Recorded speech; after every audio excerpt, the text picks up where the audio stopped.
그가 그의 힘을 떨치며 용기를 다하여 큰 군대를 거느리고 남방왕을 칠 것이요. 남방왕도 심히 크고 강한 군대를 거느리고 맞아 싸울 것이나 능히 당하지 못하리니 이는 그들이 계략을 세워 그를 침이니라. 그의 음식을 먹을 자들이 그를 멸하리니 그의 군대가 흩어질 것이요 많은 사람이 엎드려져 죽으리라. 이 두 왕이 마음에 서로 해하고자 하여 한 밥상에 앉을 때에 거짓말을 할 것이라. 이 일이 형통하지 못하리니 이는 아직 때가 이르지 아니하였으므로 그 일이 이루어지지 아니할 것임이라. 북방 왕은 많은 재물을 가지고 본국으로 돌아가리니 그는 마음으로 거룩한 언약을 거스르며 자기 마음대로 행하고 본토로 돌아갈 것이며 작정한 기한에 그가 다시 나와서 남방에 이를 것이나 이번이 그 전번만 못하리니 이는 기띔의 배들이 이르러 그를 칠 것임이라. 그가 낙심하고 돌아가면서 맺은 거룩한 언약에 분노하였고 그가 땅에 돌아가서는 맺은 거룩한 언약을 배반할 것이라 살필 것이며 군대는 그의 편에 서서 성소 곧 견고한 곳을 더럽히며 매일 드리는 제사를 폐하며 멸망하게 하는 가증한 것들을 세울 것이며 그가 또 언약을 배반하고 악행하는 자를 속임수로 타락시킬 것이나 오직 자기의 하나님을 아는 백성은 강하여 용맹을 떨치리라. 백성 중에 지혜로운 자들이 많은 사람을 가르칠 것이나 그들이 칼날과 불꽃과 사로잡힘과 약탈을 당하여 여러 날 동안 몰락하리라. 그들이 몰락할 때에 도움을 조금 얻을 것이나 많은 사람들이 속임수로 그들과 결합할 것이며 또 그들 중 지혜로운 자 몇 사람이 몰락하여 무리 중에서 연단을 받아 정결하게 되며 희게 되어 마지막 때까지 이르게 하리니 이는 아직 정한 기한이 남았음이라. 아멘. 아멘. 자리에 앉으시겠습니다. 하나님 아버지, 주의 말씀 앞에 섭니다. 말씀 가운데 우리에게 주께서 계시하여 주신 주님의 진리를, 주님의 마음을, 주님의 사건을 만나고자 합니다. 성령께서 감동하시옵소서. 의지하오며 예수님 이름으로 기도합니다. 아멘. 오늘 말씀은 우리가 공부하는 시간을 좀 갖겠습니다. 성경을 읽다 보면 때때로요, 어떤 사건은 역사를 계시할 때가 있습니다. 그때는 다른 거 할 필요 없습니다. 잘 보셔야 됩니다. 사건을 잘 기억해야 됩니다. 미래의 사건을 미리 말씀하셨습니다. 그럼 어떻게 됩니까? 앞으로 이런 사건이 있게 될 것이라는 걸 우리는 꼭 기억을 해야 됩니다. 그리고 오늘 현재 우리의 삶 속에 이런 사건이 나타날 수 있다 하신 말씀은요, 우리 주변에 이런 사건이 나타나는지 잘 살피셔야 됩니다. 그리고 과거에서 어떤 사건이 나타났으면요, 하나님의 말씀대로 이루어졌는지 우리는 꼭 기억해 보아야 됩니다. 그래서 여기 신명기에 있는 말씀은 우리가 역사를 대할 때 세 가지 기억해야 될 부분이 있습니다. 함께 읽겠습니다. 오직 너는 스스로 삼가며 내 마음을 힘써 지키라. 그리하여 내가 눈으로 본 그 일을 잊어버리지 말라. 내가 생존하는 날 동안에 그 일들이 내 마음에서 떠나지 않도록 조심하라. 너는 그 일들을 내 아들들과 내 손자들에게 알게 하라. 여러분, 여기 세 가지 동사를 기억하시기 바랍니다. 첫째, 잊어버리지 말라. 두 번째요, 조심하라. 세 번째요, 알게 하라. 이게 역사에 대한 중요한 우리의 눈을 갖추는 태도입니다. 이 태도는 반드시 역사를 볼 때 기억하고 우리의 삶을 살펴야 됩니다. 역사에 대해서 여러분들의 이야기가 있습니다만 그중에 이에치카의 이야기는 제가 고등학교 때 배웠던 겁니다. 제가 금산이라고 하는 섬에 살 때 그 금산이라는 섬에 처음으로 고등학교가 생겼어요. 우리 때. 그래서 제가 금산종합고등학교 4회입니다. 이제 생긴 지 4년밖에 안 된 그런 곳이다 보니까 선생님들이 둘 중 한 분 오셨습니다. 하나는 섬이잖아요. 그러면 그 다음에 교감 선생님 되시거나 이런 분들 있잖아요. 그런 분들이 자기 그 점수를 마련하기 위해서 오신 분들이 있으셨어요. 그리고 또 한 분들이 있는데 이제 막 교대를 졸업하신 분들이에요. 사범대 이제 막 졸업하신 정말 뭐라 그럴까 달고 달지 않은 그런 분들이었죠. 그런 분 가운데 국사 선생님이 오신 거예요. 이 국사 선생님하고 일어 선생님이 종합고등학교 거기 여학생들이 아주 선망의 대상이셨어요. 최고의 인기, 진짜 요즘 말하면 아이돌 오빠였죠. 근데 그 중에 한 분이 이 국사 선생님이 제가 모르지만 지금 생각해 보면 이거 많이 했던 분 같아요. 국사를 배우시면서 맨날 나가셔서 이것 좀 많이 하셨던 분 같아요. 근데 그분이 저희한테 국사를 가르치면서 이런 이야기를 하시는 거예요. 자, 내가 지금 가르친 것은 너희가 수능 볼 때, 학력고사 볼 때 점수 따기 위한 거다. 잘 배워라. 그래야 뭐 한다? 나중에 점수 딴다. 대신에 역사는 교과서만 있는 것이 전부가 아니다. 하시면서 우리한테 가르쳐 준 말이 이거였습니다. 이이치카에 있는 그 밑에 있는 걸 한번 읽어 주시겠습니까? 과거, 현재, 미래를 잇는 달이다. 뭐가요? 역사란. 그래서 역사는 모두 알아야 돼요. 과거. 과거부터 지금까지 살피는 겁니다. 그러면 뭐가 보일까요? 이러이러했으니 현재도 이렇게 진행되겠구나 하는 게 보입니다. 그러고 나면 현재가 제대로 보면 뭐가 보이겠습니까? 미래의 전망이 보이겠죠. 전망이 보일 겁니다. 여러분 지금 우리나라 대통령이 일본 수상과 지금 한참 만남 가지고 있죠. 만남 가지고 있고 또 중국에도 A상 지금 국회의장이 갔나요? 그렇게 가고 그리고 미국과도 만남을 준비하고 있다. 지금 그런 걸 우리가 알고 있습니다. 여러분 이런 일이 진행될 때 앞으로 전망이 보이죠. 일본과의 회담 결과를 보면 앞으로 이러이러한 일이 있겠구나라고 하는 게 보여요. 그죠? 그런 것처럼 오늘을 잘 봐야 됩니다. 하지만 그와 함께 우리는 성경을 보셔야 됩니다. 자, 3번 읽어주시겠습니까? 말씀대로 이루어졌고 이루어지고 있고 이루어질 사건이라는 겁니다. 그래서 우리는 성경을 대하면서요. 과거의 말씀대로 이루어졌는지에 대한 것을 확인하셔야 됩니다. 그리고 오늘 우리의 삶과 성경에서 말씀하신 일과 지금 관련이 있는지 말씀대로 하나님께서는 예수님께서는 2000년 전에 말씀하셨습니다만 2000년 지난 지금 현재 우리 삶 속에 이루어지고 있는지 우리 주변에 실제로 나타나고 있는지를 우리는 확인하셔야 됩니다. 그래서 오늘 우리가 성경을 보면서 예전 우리 신학자들, 성경학자들의 표현을 좀 들겠습니다. 따라서 해볼까요? 한 손에는 성경을, 한 손에는 신문을. 예전에는 이랬습니다. 그럼 요즘은 어떻게 표현해야 될까요? 똑같겠죠. 한 손에는 성경을, 또 한 손에는 뭐 들어야 되겠어요? 유튜브를. 하여튼 뭐가 중요한 거예요? 뉴스를 중요한 거예요. 여러분 뉴스는 그 대신에 이걸 기억하셔야 됩니다. 뉴스에 대해서 어떤 분이 이런 말을 써놨어요. 뉴스에서 진실은요 5% 미만이랍니다. 나머지는 뭐래요? 글 쓴 분이 원하는 내용이라는 겁니다. 사실 더하기 그 기자가 의도한 바 그런 거란 겁니다. 그러니까 우리는 그중에서 몇 프로만 찾아내면 됩니까? 5%만 찾아내서 그걸 종합할 수 있어야 됩니다. 근데 많은 분들이 5% 내에서 사실에 근거한 게 아니라 나머지 95% 있잖아요. 이 이야기에 휩쓸려 가지고 생각 이리저리 휩쓸려 갈 때가 있습니다. 그러지 말고 사실만 추려내서 그걸 성경 안에서 재조명하고 진단할 수 있어야 됩니다. 오늘 10장과 11장은요 독특해요. 10장과 11장은 앞서 쭉 해온 이야기입니다. 맨 처음 언제부터 출발하느냐? 7장입니다. 7장에서 4대 제국이었죠. 4대 제국이었습니다. 8장에서는 두 나라로 좁혀집니다. 4대 제국 어느 나라? 페르시아하고 헬라 두 나라로 좁혀졌습니다. 9장은 어느 나라 때 이야기였습니까? 페르시아 때 이야기. 그리고 10장, 11장 그럼 이제 어느 나라 이야기겠습니까? 헬라 때 이야기인 겁니다. 헬라 때 이야기. 단 10장은 헬라 때 이야기가 한마디도 안 나옵니다. 이 헬라 때 이야기를 다니엘에게 말할 건데 이 말하기 전에 다니엘이 기도하고 천사가 보냄받아서 천사로부터 이제 말씀을 듣게 된 준비하는 내용입니다. 여러분, 이 내용이 나중에 여러분이 뭘 읽을 때 도움되냐? 요한계시록입니다. 요한계시록에 쓰여진 게 세 가지가 쓰여져 있어요. 내 본 것과 이제 있는 일과 장차될 일이죠. 근데 장차될 일이 위에서 하나님께서 사도 요한을 하늘로 불러 올리십니다. 그게 4장이에요. 그리고 5장에서야 그 장차될 일이 쓰여진 책을 예수님의 손에 넘겨진 걸 그때 봅니다. 그러면 4장, 5장은요, 장차될 일이 아니에요. 하늘 올라가서 장차될 일을 누구의 손에 들려진 게? 예수님의 손에 들려진 걸 본 거죠. 그럼 장차될 일이 언제부터 시작되는 거예요?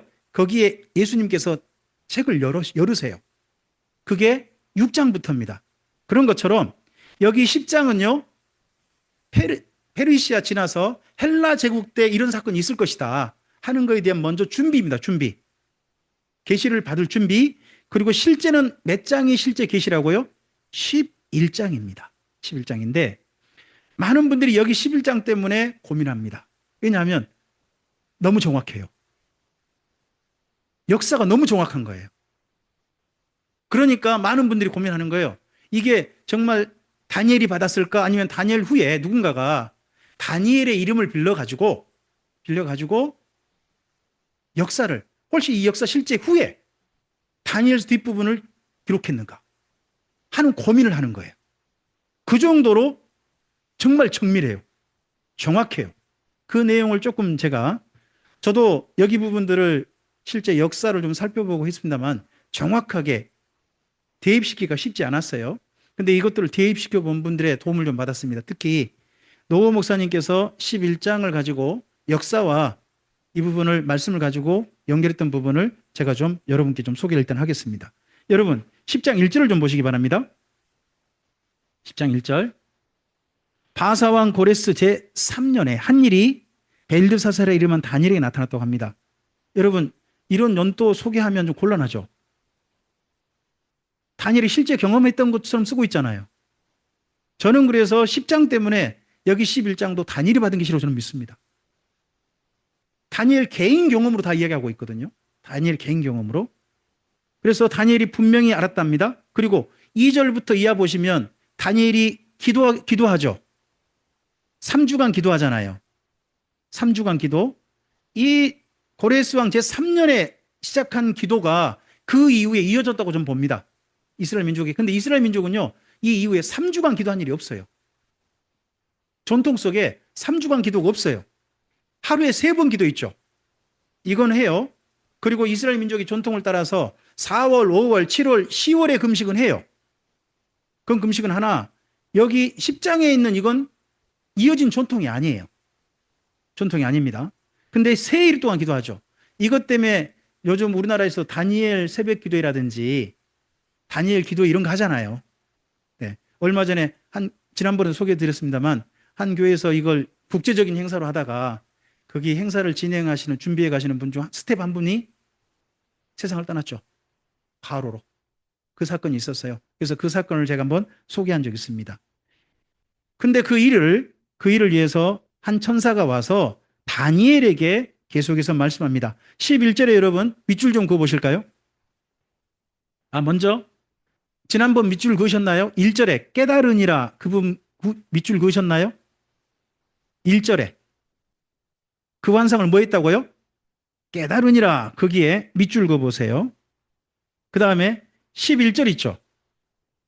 11절 보세요. 내게 이르되 큰 은총을 받은 사람 다니엘아 내가 내게 이르는 말을 뭐하라고요? 깨닫고 일어서라. 깨닫고 일어서란 말이 밑줄 그어보세요. 깨닫고 일어서라. 그리고 그가 다시 이 천사가 말합니다. 가브리엘이라는 천사로 우리가 보통 알고 있죠. 14절입니다. 읽어보죠. 이제 내가 마지막 날에 내 백성이 당할 일을 내게 깨닫게 하러 왔노라. 이는 이 환상이 오랜 후의 일임이라 하더라. 그 중에서 깨닫게 하러 왔노라 밑줄 그어보세요. 헬라 제국의 일을 누구에게 깨닫게 하도록 다니엘에게 깨닫게 하기 위해서 누가 보냄받았다? 천사가 보냄받았는데 중간에 방해를 좀 받았다는 거죠. 한 20일 방해받았는데 마침내 와서 그 사건을 이야기할 겁니다. 그 중에 대표적인 내용이 20절을 보시기 바랍니다. 20절 읽어볼까요? 그가 이르되 내가 어찌하여 내게 왔는지 내가 아느냐. 이제 내가 돌아가서 바사 군주와 싸우려니와 내가 나간 후에 누가? 헬라의 군주가?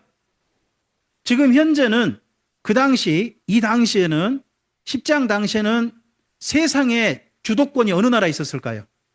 페르시아, 바사. 근데 앞으로 이 계시 후에 세상의 주도권이 어느 나라로 옮겨질까요? 헬라. 그 이야기를 드디어 11장에 하게 됩니다. 11장에서 2절을 보시기 바랍니다. 2절 첫머리만 읽어볼까요? 이제 내가 참된 것을 내게 보이라. 거기 나는 누구고 너는 누구예요? 이제 내가 참된 것을 너에게 보이겠다 할 때 나는 누구예요? 10장에서 여기 지금 다니엘에게 보냄받은 천사죠. 천사, 우리가 흔히 가브리엘이라고 그렇게 알고 있어요. 너는 누구예요? 다니엘입니다. 다니엘입니다. 계속 읽어보죠. 뭘 보여준다는 걸까요? 보라, 바사에서 또 새 왕들이 일어날 것이요. 그 후에 넷째는 그들보다 심히 부유할 것이며 그가 그 부유함으로 강화해진 후에는 모든 사람을 충동하여 헬라 왕국을 측근합니다. 자, 거기 지금 현재 2절 당시에 페르시아 황제가 누구예요? 아까 10장 1절 고레스였잖아요. 고레스. 고레스 다음에 누가 나타난다고요? 새 왕이죠. 그럼 새 왕이 누구냐? 첫째, 다리우스 히스타페스입니다. 여러분 옆에 참고로 써놓으셔도 괜찮겠죠? 두 번째가 다리우스의 아들이 누구예요? 아하수에로. 아하수에로, 에스더 남편. 에스더 남편. 그리고 아하수엘의 아들이 누구예요? 우리 성경에 아닥사스다. 아르타크세르크세이스라고 불리는 그 사람이에요. 그래서 여러분 거기다가 세 명을 써놓으세요. 첫째, 다리우스 히스타페스. 다리우스 히스타페스. 두 번째가 누구라고요? 아하수에로. 우리 성경에 있는 대로 제가 불러드릴게요. 성경에 있는 대로. 아니면 첫 번째는 다리오 왕이라고 하셔도 돼요. 다리오 왕이라고 하셔도 돼요. 그 다음에 두 번째 아하수에로 쓰셨나요? 세 번째, 우리 성경에 있는 대로 표현할게요. 아닥사스다. 아르타크세르크세이스라 불리기도 합니다. 자, 이 특별히 세 왕, 다리오 왕과 아하수에로와 아닥사스다가 힘을 모아가지고 어느 나라와 주로 전쟁한다고요? 헬라, 그리스하고 계속 전쟁한다는 거예요. 이것 때문에 어마어마한 이 페르시아의 그리스 침략 전쟁이 계속 이루어집니다. 근데 끝내 실패해요. 실패하다가 마침내 3절이 등장합니다. 3절 읽어주세요. 장차 한 능력 있는 왕이 일어나서 큰 권세로 다스리며 자기 마음대로 행하리라. 거기 3절 옆에다가 써놓으세요. 알렉산더. 3절 옆에다가 써놓으세요. 알렉산더. 헬라에 마침내 누가 등장해요? 필립이라는 사람이, 필립이라는 황제가 마게도냐하고 남쪽까지 전부 다 아가야까지 전부 다 통일해버리죠. 통일해서 헬라라고 하는, 그리스라고 하는 나라를 이루어요. 그 필립의 아들이 알렉산더입니다. 아주 젊은 날에 왕이 돼가지고 그 다음 일을 하게 됩니다. 그가 자기 마음대로 행한다는 게 뭐냐 그러면 페르시아 정복전쟁을 벌린 겁니다. 이걸 성공하죠. 자, 그런데 알렉산더 이후 이야기가 4절에 나오죠. 읽어보죠. 그러나 그가 강성할 때 그의 나라가 갈라져 천하사방에, 왜 이렇게 되죠? 그의 나라가 갈라져 천하사방에 나뉘게 된 이유는요, 알렉산더가 요절해요. 요절합니다. 아주 젊은 나이에 죽고 맙니다. 그래서 그의 어마어마한 헬라부터 해서 페르시아까지, 이집트까지, 인도까지 퍼진 그 엄청난 나라가 4개 나라로 나뉘게 됩니다. 근데 좀 더 원래는 몇 개 나라가 더 나뉘었다고 해요. 근데 결국 안정된 건 4개 나라가 됩니다. 4개 나라. 이제 사방으로 나뉘었다 하는 말이 그렇게 되는 겁니다. 계속요. 그의 자손에게로 돌아가지 아니할 것이요 또 자기가 주장하던 권세대로 되지 아니하리니 이는 그 나라가 뽑혀서 그 외에 다른 사람에게로 돌아갈 것입니다. 4개 나라로 나뉘게 되는데요. 4나라 다 실제 알렉산더의 후손이 없어요. 카산더, 리신마커스, 안티오코스, 톨레미 그러는데 4사람 다 이 알렉산더의 장군들이지 알렉산더 직계가 없습니다. 헬라 제국이 이 4개 나라로 이 이후에 로마가 그 모든 것을 차지할 때까지 다스리게 되는 거죠. 그런 가운데 여러분 방금 4나라 있죠. 그 4나라 가운데 남방왕, 북방왕이 나와요. 5절에 남방왕이 있죠. 남방왕이 어딜까요? 헬라 제국의 남쪽 나라, 그럼 어느 나라 같으세요? 이집트죠. 이집트란 그 나라의 왕조 이름이요. 앞에 푸가 붙거든요. 근데 푸가 보통은 묵음이에요. 근데 보통 세계사에서는 어떤 분들은 그냥 푸를 불러줘요. 푸톨레미. 푸톨레미 그러기도 하고요. 그냥 톨레미 그러기도 해요. 저는 그냥 톨레미라고 할게요. 그 남방왕 쓰셔서 톨레미 앞에다가 묵음이니까 푸를 가로쳐가지고 하시면 되겠죠. 푸는 가로치시고 톨레미 하시면 남방왕이 됩니다. 그럼 이집트하고 국경을 맞댄 북쪽 나라는 어딜까요? 북쪽 나라?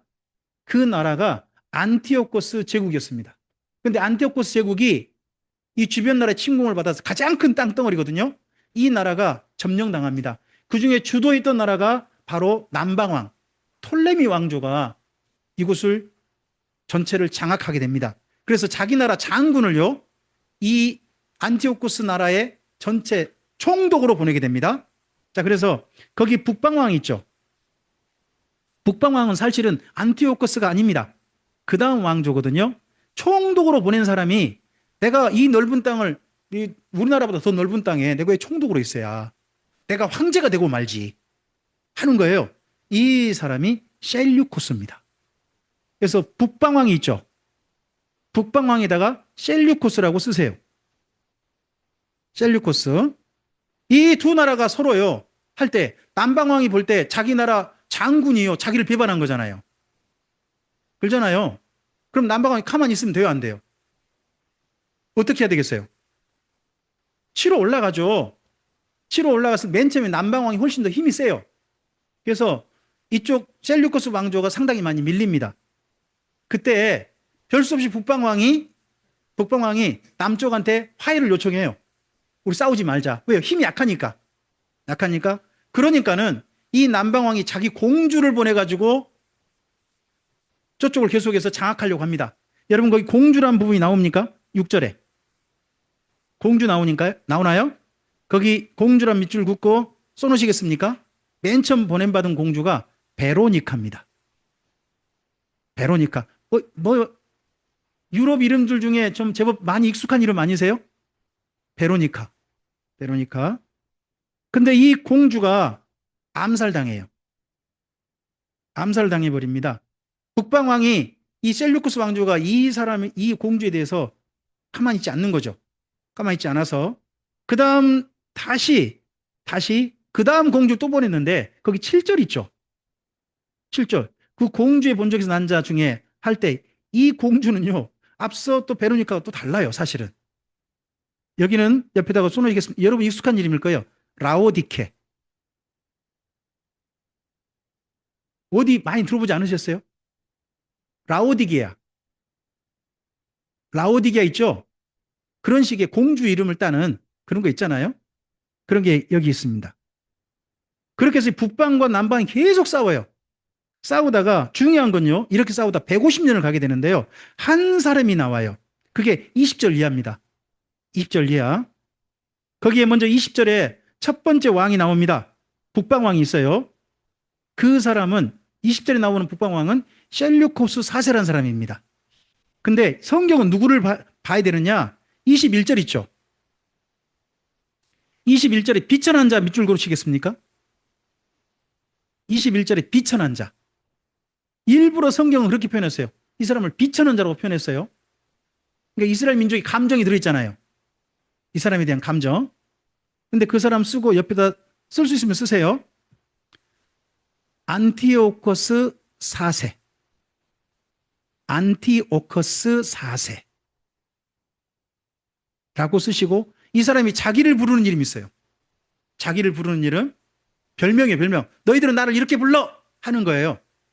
그 이름이 뭐냐? 에피파네스예요. 에피파네스. 여러분, 로마 황제는 자기가 뭐라 불리기를 좋아할까요? 시저, 카이사르, 이렇게 불리는 걸 좋아해요. 근데 이쪽에 이 북방왕 이 사람이 있잖아요. 이 사람은 자기를 뭐 시저 이런 게 아니고 뭐라고 부르겠냐 그러면 에피파네스라고 하라고 했어요. 에피파네스라는 이 말의 뜻이요, 신이 사람이 되어 나타났다예요. 신이 사람이 된 자가 누구라고 해요? 자기라고. 그럼 자기가 누구란 이야기예요? 그러면 제일 존경받아야 할, 제일 숭배받아야 할 사람이 누구라는 거예요? 자기를 보여 신이라 할 자 있죠? 혹시 성경 어디서 익숙한 편 아니세요? 자기를 보여 신이라 할 자가 성전에 앉았을 것이다. 데살로니가후서 2장이잖아요. 그런 표현을 가장 먼저 했던 자가 누구냐 그러면 이런 사람이에요. 북방왕들이에요. 에피파네스. 이 사람이 자기 이름을 그렇게 해요. 근데 이 사람이 맨 처음에는요, 남쪽에 이깁니다. 이기다가 두 번째 전쟁에서 집니다. 여러분, 좀 뒤로 좀 가보실까요? 28절 있죠. 28절부터 읽어보실까요?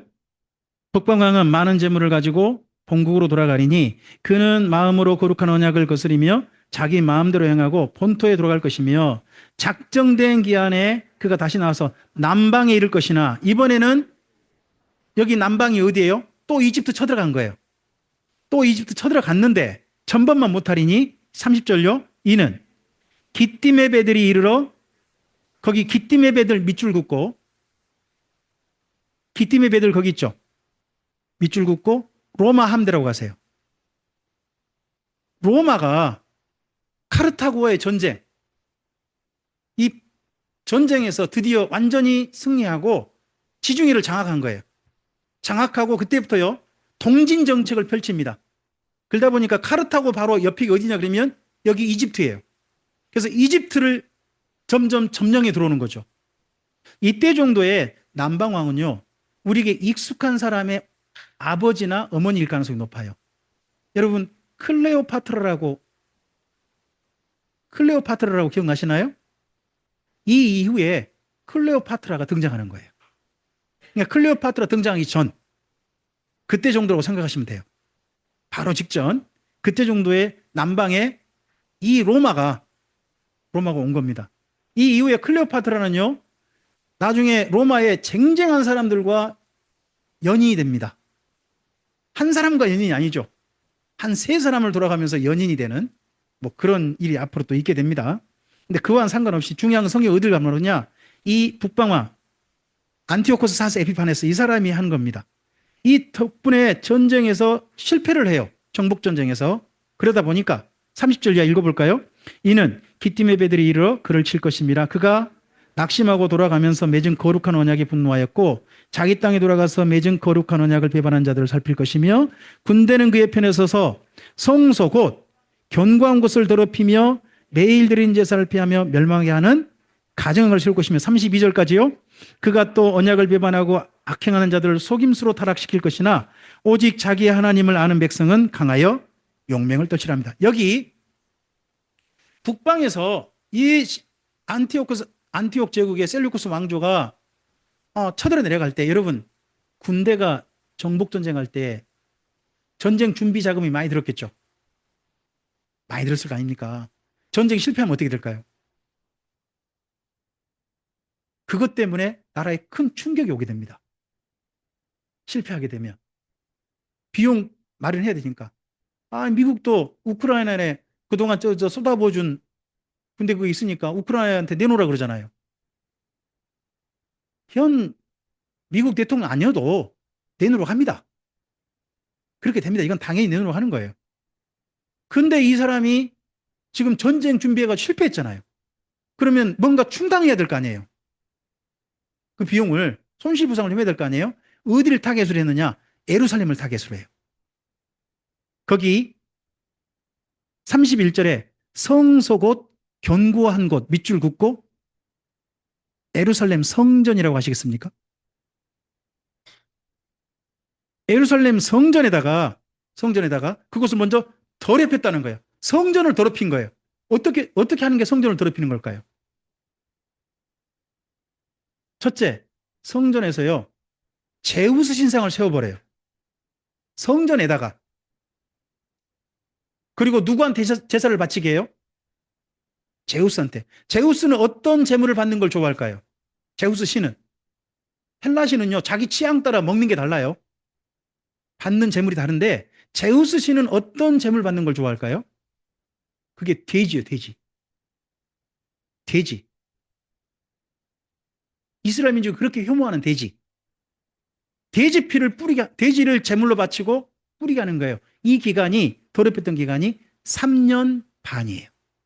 거기로 해서 여러분 거기 31절 옆에다가 3년 반이라고 잠깐 좀 써놓으시면 나중에 참고가 돼요.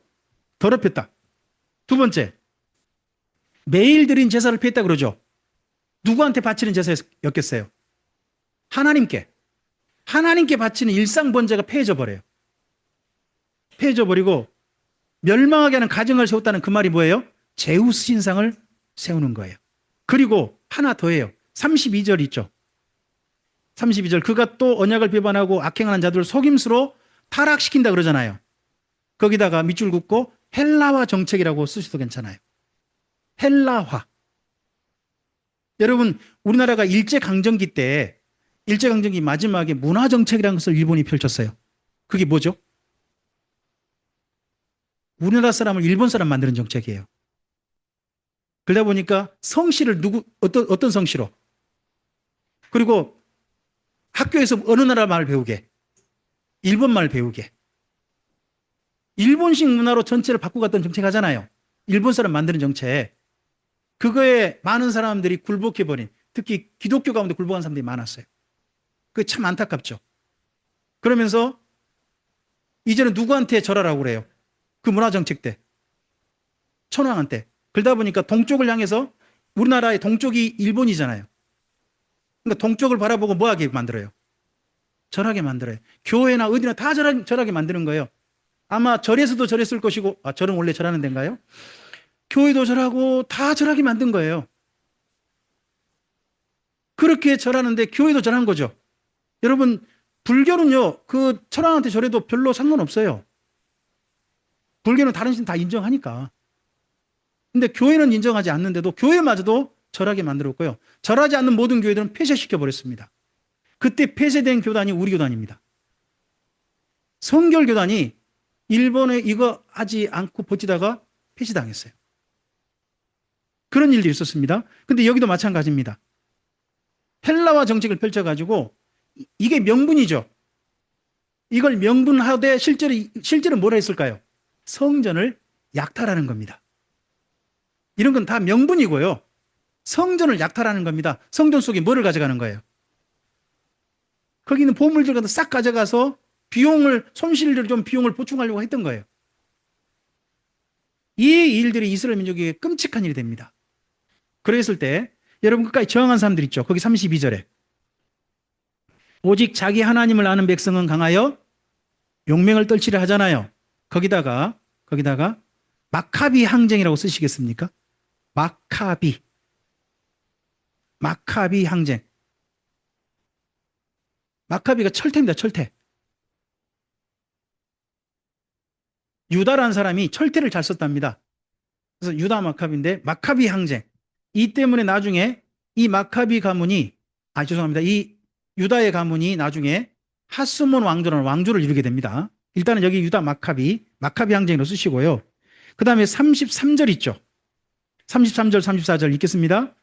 백성 중에 지혜로운 사람들이 많은 사람을 가르칠 것이나 그들이 칼날과 불꽃과 사로잡힘과 약탈을 당하여 여러 날 동안 몰락하리라. 그들이 몰락할 때에 도움을 조금 얻을 것이나 많은 사람이 속임수로 그들과 결합할 것이라고 합니다. 이 중에 지혜로운 자들이 있죠. 지혜로운 자들 밑줄 긋고 이거 그쪽 나라 말로 쓸게요. 하시딤이라고 쓰세요. 하시딤. 이때 백성들을 거기에 굴복하지 않고 헬라 정책에 굴복하지 않고 하나님을 믿는 이걸 지켜야 된다 하는 사람들이 있어요. 이 사람들이 하시딤입니다. 지혜로운 자들이라고 불립니다. 근데 이들이요 그 이후에 많은 사람이 속아요. 여러분 착한 사람은요 잘 속아요. 착한 사람은 여기저기 말에 잘 속습니다. 잘 속는데 이들도 속아가지고 이 사람 저 사람 이 세력 저 세력한테 이용당하고 죽임당하고 합니다. 하지만 이들로 말미암아 그 다음 예수님 때까지 이어지게 됩니다. 그래서 거기 35절 있죠. 35절 읽어볼까요? 또 그들 중에 지혜로운 자 몇 사람이 몰락하여 무리 중에서 연단받아 정결하게 되며 희게 되어 어느 때까지? 마지막 때까지 이르게 하리니 이는 아직 정한 기한이 거기에 마지막 때 밑줄 그으세요. 마지막 때 그럼 언제일까요? 여긴 예수님의 초림입니다. 이들에게 배움받은 사람들이 예수님의 초림, 주님을 만나게 됩니다. 자, 여기까지 이야기를 잠깐 좀 볼까요? 앞을 좀 보시죠.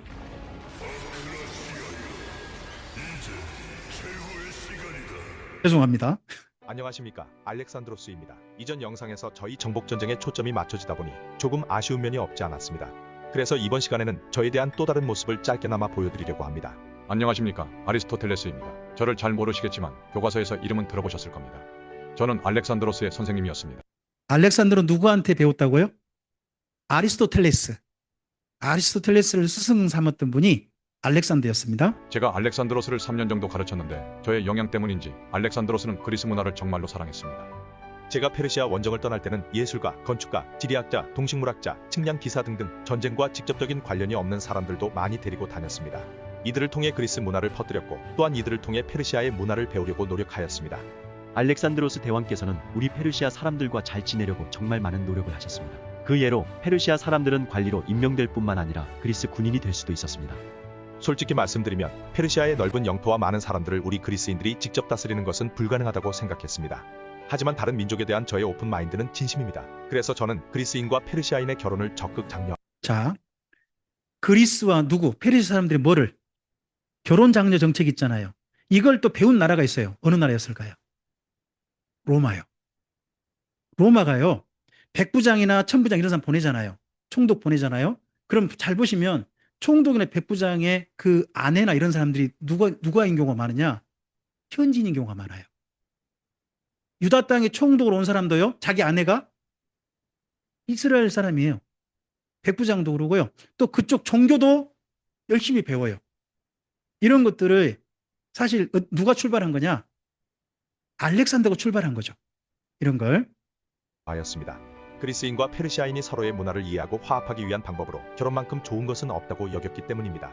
저 역시 페르시아 공주와 결혼하며 그리스와 페르시아의 문화를 통합하기 위한 모습을 보였습니다. 하지만 후계자 없이 제가 33살의 젊은 나이로 죽자 부하 장군들은 몇 살에 죽어요? 33살에. 진짜 일찍 죽어버린 거죠, 이 사람이. 그런 바람에 그 다음에 헬라가 나뉘었음에도 불구하고 헬라제국 그래도 제법 오래 가요. 200년. 진짜 오래 가잖아요. 권력 싸움을 하였고 제국은 분열하게 되었습니다. 자, 여기 보면 나라가 4개로 나뉘어 있습니다. 4개로 나뉘어 있어요. 그런데 다행인 것은 모두가 저의 정식 후계자로 인정받고 싶어 한다는 것입니다. 알렉산드로스 대왕께서 원하신 것은 위아더 원이 분명하다. 그리스 문화와 페르시아 문화가 여전히 함께 한다는 것을 어떻게 보여주면 좋을까? 서로의 문화를 존중하자는 것이야말로 알렉산드로스 대왕의 뜻이 아니겠는가. 각각의 왕조는 그리스 문화를 전파하는 데 노력하였습니다. 왜냐하면 제가 하던 문화 사업을 계승함으로써 저의 정식 후계자로 인정받고 싶었기 때문입니다. 따라서 이들의 경쟁으로 헬레니즘 시대가 시작되었다고 볼 수 있습니다. 그러니까 간단히 정리하면 헬레니즘이란 그리스 문화와 오리엔트 문화가 융합하여 탄생한 새로운 문화라고 할 수 있습니다. 여러분, 이 새로운 문화가 남은 게 뭐가 있을까요? 영향 미친 것. 첫째는 이름입니다. 이름. 헬라식 이름.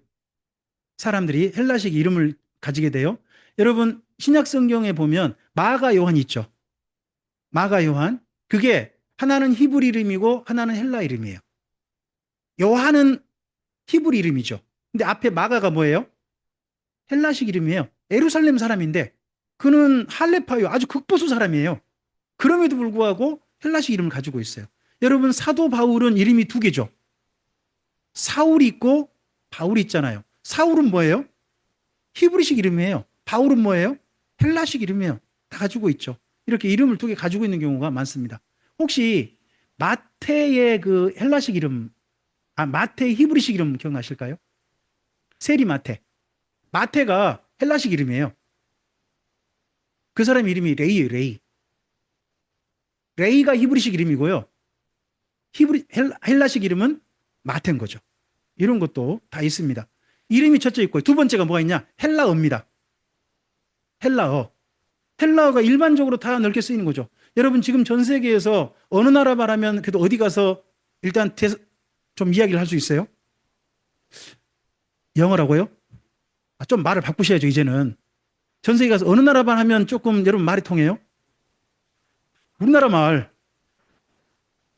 여러분, 유럽이나 이런 데 가요. 거기 가서 이 젊은이들이 전부 우리나라 말을 배워가지고요. 우리나라 말 상당히 많이 통용됩니다. 제가 어디죠? 저쪽 프랑스의 수도 있잖아요. 파리. 거기서 물건 파는 사람들 우리나라 말을 진짜 잘하시더만요. 엄청나게 잘하신 분이 그 유튜브에 올라와 있어요. 세계 곳곳에요. 우리나라 말 잘하는 분이 진짜 많아지고 있어요. 점점점. 저는 이게 앞으로 더 되길 바랍니다. 전 세계 공용어, 대한민국어. 그거에 우리나라 드라마라든지 그리고 뭐 또 BTS라든지 블랙핑크라든지 거기다가 이번에 나왔던 영화 두 개 있잖아요. 킹 오브 킹스에다가 그리고 캐데헨. 그것도 지금 우리나라 말을 퍼뜨리는 중요한 도구가 됐죠. 그러다 보니까 갑자기 전 세계에 김밥이 지금 유행하고 있고요. 떡볶이를 전 세계 사람들이 먹고 싶어 하고요. 이런 일들이 지금 퍼지고 있어요. 이게 문화죠. 그런 것처럼 헬라어가 어마어마한 문화가 된 거죠. 그리고 또 하나가 있어요. 그게 뭐냐 그러면 이름입니다. 도시 이름. 도시 이름을 가장 존경한 사람이 누구예요? 알렉산더잖아요. 그러다 보니까 도시가 좀 이곳에 알렉산더를 기념하고 싶다 그러면 알렉산드리아라는 도시가 이곳저곳에 만든 겁니다. 그런 가운데 지금도 남아있는 도시가 있죠. 이집트에 알렉산드리아가 지금도 남아있습니다. 그리고 이쪽 시리아 제국은요, 안티오쿠스 왕조 출발하잖아요. 그러니까 안티오쿠스 왕조를 항상 기념하려는 이름을 써요. 그러다 보니까 도시 이름을 뭐라고 부를까요? 우리 성경에 안디옥, 수리아 안디옥, 이런 BCD 안디옥 같은 안디옥이라는 이름이 있어요. 그리고 또 헬라식 도시 이름을 붙일 때 누굴 기념하냐? 헬라는요, 남자 이름 좀 많이 기념 안 해요. 누구한테 도시를 받쳐줄까? 누구 이름으로? 여자가. 여자 이름으로 하는 거예요. 우리 성경에서 그러다 보니까요, 여자 이름으로 된 도시가 많아요. 데살로니카 있죠. 살로니카라는 여자 때문에 붙여진 도시예요. 히에라볼리 있죠. 그게 히에라라는 공주 때문에 됐어요. 말씀드렸죠. 라오디게아, 라오디케. 이런 식으로 여자 이름 때문에 붙여진 게 있습니다. 이런 것들이 기본적인 헬라 문화입니다. 헬라는요, 우리 방금 성경에 보셨던 것처럼 다니엘서 8장에 등장하고요. 우리 11장에 온 것처럼 여기 알렉산더 이후에 4대 제국으로 나뉘게 되고, 특별히 헬라 문명과 헬라어가 이곳에 전 세계에 영향을 주게 됩니다. 그 이후에 오늘 여기 11장에서는 어디에 주목합니까? 헬라의 150년 전쟁입니다. 누구와 누구 사이? 남방왕, 북방왕이죠. 여러분 첫 번째 한번 읽어주시겠습니까? 리시마커스, 카산드라, 톨레미, 안티오코스는 나중에 뭐가 돼버려요? 셀류코스. 이건 시험 문제 나옵니다. 우리 교회 시험을 볼란가 모르겠습니다만은 시험 본다면 이거 나와야 됩니다. 나올 수밖에 없습니다. 다시 한번 해볼까요? 리시마커스, 카산드라, 톨레미, 안티오코스는 셀류코스. 이렇습니다. 그 중에서 11장에 누구를 지켜봐야 돼요? 여기 검은색. 안티오코스 4세, 에피파네스. 이 부분은 진짜 우리 꼭 기억해야 돼요. 아까 3년 반 쓰셨죠? 3년 반 동안 돼지피를 뿌리고 성전을 이방인들이 거기를 더럽히는 거예요. 3년 반. 이스라엘 민족이 이 다음엔요, 3년 반을 특별한 의미를 부여해요. 3년 반을. 여러분, 3년 반을 날짜로 바꾸면 며칠이에요? 날로 바꾸면 1260일이 돼요. 1260일. 그리고 그걸 개월로 바꾸면요, 42개월. 42개월. 이스라엘 민족 그리고요, 1년을 때라고 말해, 때. 한 때, 두 때, 반 때. 이 표현들이 전부 다 이때를 가리킨 표현이에요. 그러면서 실제는 다르게 불러요. 그들은 뭐라고 부르냐? 그렇게 표현하기 쓰기를 싫어하는데 그게 이방인의 때예요. 이방인의 때. 이방인들이 예루살렘 성전을 마음껏 밟고 다니는 때라는 거죠. 그럼 지금 생각해 보세요. 지금 현재는 유대인의 때인가요? 이방인의 때인가요? 지금 현재 이방인의 때입니다. 왜 그렇죠? 예전에 예루살렘 성전 있는 자리에 지금 뭐가 서 있어요? 이슬람 소원이잖아요. 이슬람 사원이 서 있잖아요. 그래서 거기를 이방인들이 발로 밟고 다니고 있거든요. 그래서 지금 현재도 뭐예요? 이방인 때예요. 여러분, 이스라엘 민족은 치욕스러운 시간이에요. 근데 우리에게는요, 기회예요. 여러분, 성경에서 이방인의 때는 하나님의 구원이 주로 누구를 향해요? 이방인들을 향합니다. 이스라엘 민족의 치욕이지만 우리에게는 기회입니다. 이거 안 보이시죠? 제가 보이라고 쓴 거 아닙니다. 제가 인터넷 찾아보니까 이게 있어서, 여기 톨레미는요, 이집트 왕조가 어마어마하게 많거든요. 그 중에 32번째 왕조예요. 32번째 왕조가 있습니다. 여기 혹시 글자 살짝 보이려나 모르겠어요. 프톨레마이오스 왕조라고 돼 있습니다. 여기가 있고요. 여기 맨 끝에 혹시 안 보이시죠? BC 30년에 클레오파트라 자살로 해서 이 왕조가 끝나요. 안 보이시죠? 예, 안 보일 겁니다. 이걸 제가 따로 이 파워포인트 장면은 따로 우리 교회 카톡방에 나중에 공유해 드릴게요. 옆에 셀류코스 왕조는 그래도 좀 보이지 않으세요? 첫 번째 셀류코스가 첫째 뭐 했다고? 1, 2가 있는데 총독이었다가 뭐가 돼버려요? 자기가 왕조를 이루어버려요. 그 중에서 8번째 있죠. 8번 안티오코스 4세 에피파네스, 여기가 다니엘서 11장이에요. 이때가 됩니다. 제법 오래 가죠. 여기 왕조가 제법 오래 가서 그렇게 되고 로마에 의해서 마침내 멸망하기 위해서 이 왕조가 끝납니다. 그런 가운데 오늘 11장이 어느 나라 이야기예요? 두 나라 사이 전쟁, 셀류코스하고 톨레미 간 전쟁 이야기예요. 여러분, 이 전쟁 이야기가 신약 성경에 중요해요. 첫째는 이방인의 때가 중요하고요. 여러분, 이 전쟁을 서로 두 나라가 주고받을 때, 왔다 갔다 할 때, 150년 주고받을 때 어디가 피해를 입어요? 이스라엘이에요. 이걸 보고 우리나라 속담이 뭐라고 하죠? 고래 싸움에 새우등 터져본다고 150년 동안의 괴롭힘을 당해요. 여러분, 이때 군대들이 지나갈 때 현지 조달하는 게 뭘까요? 군인들한테 현지 조달 허용을 해준 게 있어요. 첫째, 약탈이에요. 약탈. 두 번째 뭘 할까요? 여자예요. 이 약탈할 때 뭐가 허용될까요? 군인들이 가서 지금 죽을 수 있잖아요. 그러니까요, 누구를 죽여도 자기 이익을 챙기게 누구를 죽여도요, 면제가 돼요. 용병수 이러는 거예요. 그러면 이 끔찍한 일을 자기 아내를, 자기 딸을 갖다가 겁탈하려고 할 때 남자가 막을 수 있죠. 그 남자 그럼 어떻게 해버리겠어요? 죽이고 겁탈하고 여자도 죽이고 가고 막 이런 일이 벌어지는 거예요. 모든 좋은 것들은 빼앗아가 약탈해 가버리고. 그럼 이걸 안 당하려면 어떻게 되겠어요?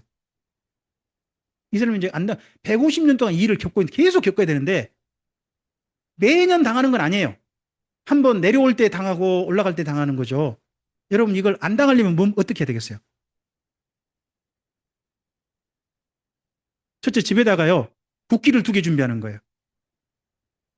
저쪽 셀류코스가 이쪽 남쪽으로 내려갈 때는 가서 뭐라고 해줘야 돼요? 셀류코스 만세 해줘야 되는 거죠. 또 남쪽에 톨레미가 저쪽 북쪽으로 올라갈 때는요. 여러분, 톨레미 가지고 나오면 안 돼요. 그때 뭐 어떤 거? 셀류 갖고 나서 흔들어줘야 돼요. 그러면 조금 봐줄 수 있어요. 150년이나 이런 일을 겪어야 되는 거예요. 그럼에도 불구하고 약탈을 당하고 겁간을 당하고 피해를 입어요. 그럼 아예 그걸 안 당하려면 어떻게 하면 되겠어요? 도망가는 거예요.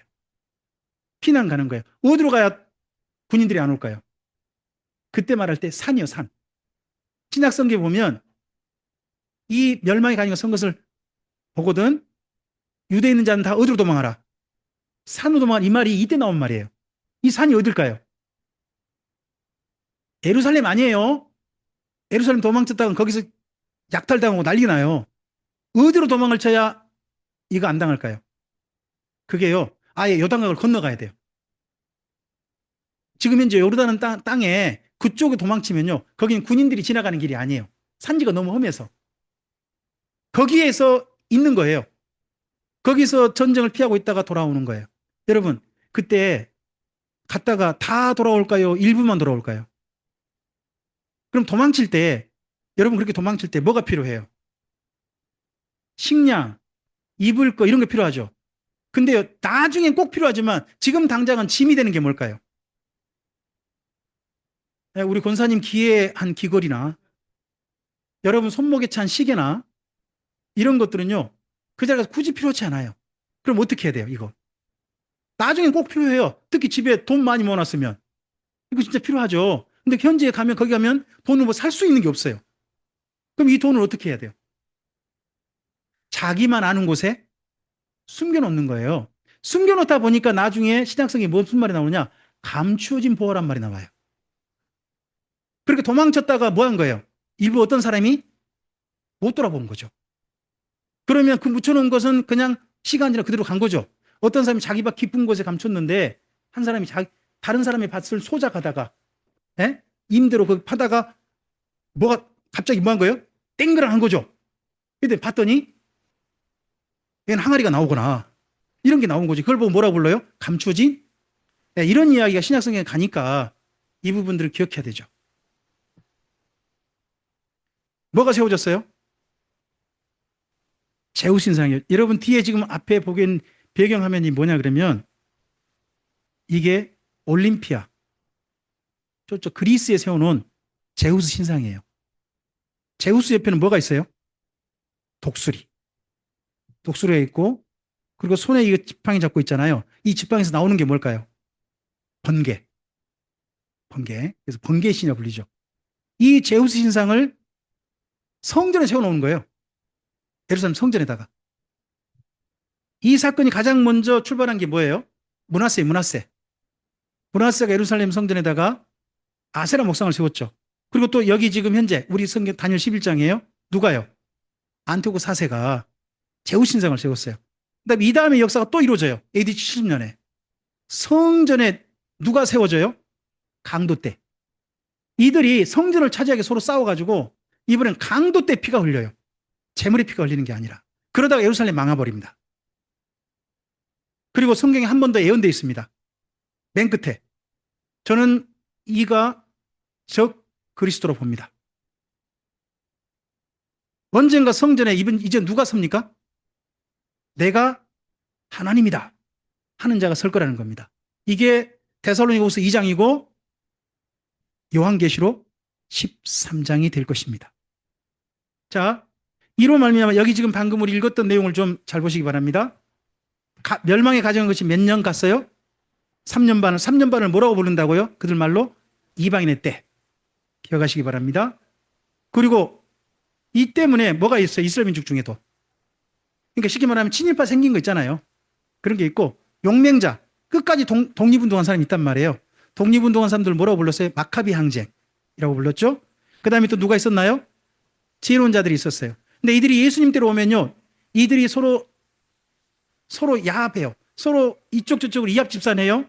그래서 이 중에서 용맹자, 이 사람들이 누구를 이루냐 그러면 하스문왕가를 이루어요. 이 하스문왕가가 누구로 가요? 헤롯왕가를 가고요. 이 하스문왕가가 신약 성경에 여러분 사두개인이라는 이름이 있죠. 그들로 가게 됩니다. 그리고 이 이쪽의 왕가하고 레이지파하고 지혜로운 자 중간에 이들이 힘을 합쳐서 세력을 이루는 데가 있습니다. 그들이 에세네파예요. 그리고 지혜로운 자들이 그 다음 세력을 이루는 게 있습니다. 그게 바리새파입니다. 그리고 이들과 상관없이 우리는 독립해야 된다, 독립운동해야 된다 하는 사람이 나타납니다. 그 사람들을 열심당이라고 성경 쓰고 있습니다. 이게 예수님 때 등장합니다. 그러니까 이게 등장한 게 지난 역사가 있는 거죠. 다니엘서 11장을 잘 알아야 될 것은 뭐냐? 이걸 바탕으로 그 다음 예수님 때 역사가 나타나기 때문입니다. 오늘 우리도 마찬가지입니다. 여러분 이런 역사 공부를 우리가 성실해야 될 이유는 오늘 우리는 사실은 과거의 사건 때문에 오늘 우리가 된 겁니다. 그리고 오늘 우리의 사건 때문에 미래가 이어질 것입니다. 따라서 해보시기 바랍니다. 심은 대로 거둔다.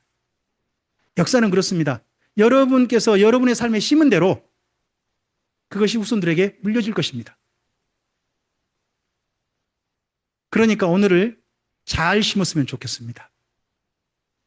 이왕이면 좋은 걸 심어서 멋진 결과로 가시기를 바랍니다. 우리 성도님들에게 서로에게 한번 삶을 한번 격려합시다. 잘 심으시기 바랍니다. 네, 기도하겠습니다. 주님 감사합니다. 오늘 말씀을 통해서 이스라엘 민족이 겪어야 될 역사, 다니엘에게 보여주신 앞으로 헬라 제국에게서 그들이 겪어야 될 비참한 일을 오늘 말씀을 통해서 먼저 보았습니다. 예언된 말씀이 실제 이루어졌습니다. 성취되어졌습니다. 그리고 그 성취된 이후 주님께서 그 다음에 이루어지리라고 말씀하신 대로 예수님 때에 또한 이루어졌습니다. 주님, 역사를 보면 하나님 말씀대로 이루어졌던 것이 보이고 오늘 하나님 말씀대로 이루어지고 있는 게 보입니다. 그러한 주님의 말씀이기에 또한 주의 말씀을 따라 앞으로의 역사도 이루어질 것을 믿습니다. 과거에 심었던 것이 나중에 열매로, 나무로 나타났습니다. 그런 것처럼 오늘 우리의 삶에 잘 심게 하옵소서.